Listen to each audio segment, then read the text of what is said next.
नमस्कार, मी पंजाब डक. शेतकऱ्यांनो, घाबरू नका. यावर्षी एल निनो वगैरे काही नाही.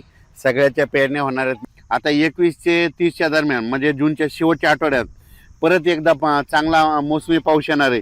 त्याच्यामध्ये महाराष्ट्राच्या जवळजवळ सगळ्या भागाची पेरणी देखील होणार आहे आणि कापसाच्या लागवडी देखील होणार आहे. म्हणून माझं तरी म्हणणं आहे, शेतकऱ्यांनी घाबरू नये. एल निनो वगैरे काही नाही. काय होणार आहे, सुरुवातीपासूनच मी म्हणलो ना, 3 टप्प्यामध्ये पाऊस पडणार आहे.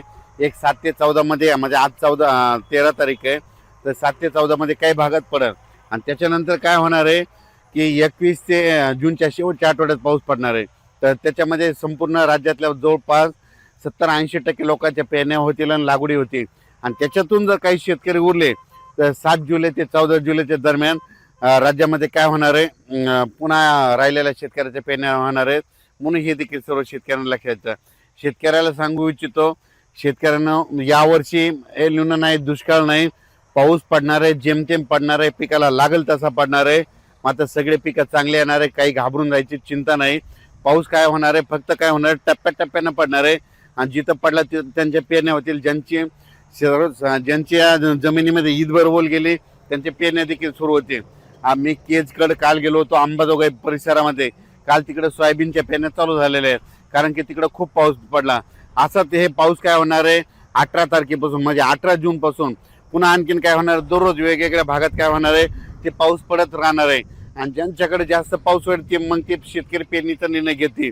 पण शेतकऱ्याला सांगू इच्छितो, दुष्काळ वगैरे काही पडणार नाही. परत एकदा सांगतो, 2026ला सरासरी इतका पाऊस पडणार आहे, जेमतेम पडणार आहे. जूनमध्ये थोडाफार कमी राहणार आहे, जुलैमध्ये जास्त पडणार आहे, ऑगस्टला कमी राहणार आहे. आणि सप्टेंबर ऑक्टोबरमध्ये मात्र परतीचा पाऊस धुमाकूळ घालणार आहे. म्हणून हा अंदाज लक्षात घ्यायचा. तर मी म्हटलं तर आमच्या भागात देखील काही भागामध्ये धूळ पेरण्या झाल्या होत्या. तर काल आम्हाला खूप, म्हणजे काल 12 तारखेला खूप पाऊस झाला. त्यांच्या देखील सरक्याला म्हणजे कापसाला जीवदान भेटलं. आता हे इकडे माजलगावकडे जात आहे, तर इकडे देखील हे संपूर्ण हे कापस देखील या ठिकाणी उगवलेले आहेत. आणि यांना एक पाऊस पडला की झालं, यांचं संपूर्ण जमून जातं. तसंच सगळीकडे महाराष्ट्रामध्ये सगळ्या शेतकऱ्याची पेरणी होणार आहे. काही चिंता करायची गरज नाही. एल निनो नसता, काही नसतं. तुम्हाला सांगू इच्छितो, दरवर्षी काय झालं, निसर्ग 22 दिवस पुढे सरकाला, थंडी 22 दिवस पुढे सरकेली, उन्हाळा 22 दिवस पुढे सरकेला आणि पावसाळा 22 दिवस पुढे सरकेला.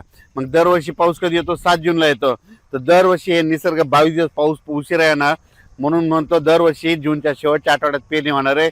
आणि यावर्षी देखील जूनच्या शेवटच्या आठवड्यात शेतकऱ्याची पेरणी होईल आणि सगळ्या शेतकऱ्याच्या लागवडी देखील होणार आहेत. म्हणून ही सर्वप्रथम शेतकऱ्यासाठी आनंदाची बातमी. शेतकऱ्यांना घाबरून जाऊ नका, पाऊस येत राहणार आहे. तुम्ही बघा, आता मध्ये हे दररोज पाहताना हे 14 पासून पण देखील बऱ्याच भागामध्ये, आज देखील ना विदर्भामध्ये वर्धा, नागपूर, भंडारा, गोंदिया, चंद्रपूर, यवतमाळ, अमरावती, अकोला त्या परिसरामध्ये आज देखील, म्हणजे ते आज 13 तारखेला देखील चांगल्या स्वरूपात विदर्भात, पूर्व विदर्भात पाऊस पडणार आहे. पश्चिम विदर्भात देखील काही भागामध्ये विखुरलेल्या स्वरूपात आज देखील पाऊस पडणार आहे. मराठवाड्यात देखील आज विखुरलेल्या स्वरूपात, सगळीकडे नाही पडणार पण भाग बदलत पावसाला सुरुवात होणार आहे. म्हणून हा अंदाज लक्षात यायचा. तसाच काय होणार आहे, हे पाऊस 18 जून पासून दररोज एक दिवस वाढत वाढत असं चांगलं जाणार आहे. मग त्याच्यानंतर काय होणार आहे, 21 जून ते 29 जून संपूर्ण महाराष्ट्रामध्ये वेगवेगळ्या पाऊस पडणार आहे, सगळ्यांच्या पेरण्या होणार आहेत. म्हणून शेतकऱ्यांनी घाबरून न जाता फक्त धीर ठेवा. पाऊस येणार आहे, पाऊस पावसाचं काम करतो. म्हणून आपण देखील, बरेच जण असे म्हणालेत की दुष्काळ पडेल, दुष्काळ वगैरे काही पडणार आहे. तुम्ही बघा, जूनच्या अखेर, आपण 1 जुलैला काय करू, परत एक अंदाज देऊ, संपूर्ण पेरण्या झालेले दिसतील. पण शेतकऱ्याला सांगायचं होतं, घाबरून जायचं कारण नाही. ओल जमिनीमध्ये ईदभर ओल गेल्याच्या नंतर तुम्ही तुमचा पेरणीचा निर्णय घ्या. आजच्यात एक मेसेज दिला जाईल, पण शेतकऱ्याला सांगू इच्छितो की पेरण्या 3 टप्प्यात होणार. पहिल्यापासून मी म्हणतो की 7 ते 14 मध्ये एक टप्पा राहील. त्याच्यानंतर आता जे दुसरा टप्पा आहे ते 21 जून ते 30 जूनच्या दरम्यान एक पेरणीचा टप्पा राहणार आहे. म्हणून शेतकऱ्यांना जूनच्या शेवटच्या आठवड्यात पेरणी लागणार आहे. म्हणून हे अंदाज लक्षात द्यायचा आणि आपण आपली तयारी ठेवायची. आणि त्याच्यामधून समजा जूनच्या शेवटच्या आठवड्यामध्ये काही ठिकाणी डिझेल नाही भेटलं, ट्रॅक्टर नाही भेटले, कोणाच्या शेतामध्ये वापसा नसली, तर त्यांना 10 जुलै ते 15 जुलैमध्ये जे पाऊस पडेल मग त्याच्यामध्ये शेतकऱ्याच्या पेरण्या होणार आहे.